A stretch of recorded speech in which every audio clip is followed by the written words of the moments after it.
যত বেশি আপনি পাপ করবেন, যত বেশি পর্ন দেখবেন, যত বেশি মাদক খাবেন, যত বেশি জুয়া খেলবেন, যত বেশি অহেতুক সময় নষ্ট করবেন, যত বেশি আপনি অন্যের ক্ষতি করবেন, ঠিক আছে, নিরপরাধ মানুষের উপর নির্যাতন করবেন, যত বেশি আপনি পাপ করবেন, পাপ, এই পাপ করতে করতে করতে মানুষের অন্তর কঠিন হয়ে যায়।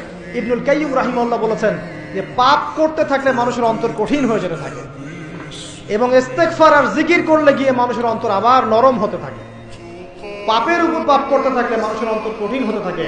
এ বিষয়ে রাসূলুল্লাহ সাল্লাল্লাহু আলাইহি ওয়াসাল্লাম বলেছেন, যখন মানুষ একটা পাপ করে কলবের মধ্যে একটা কালো দাগ পড়ে যায়, যখন আরো একটা পাপ করে আরেকটা কালো দাগ পড়ে যায়, এইভাবে যখন পাপ করতেই থাকে তখন পুরো কলবটাই কালিমা পূর্ণ হয়ে যায়।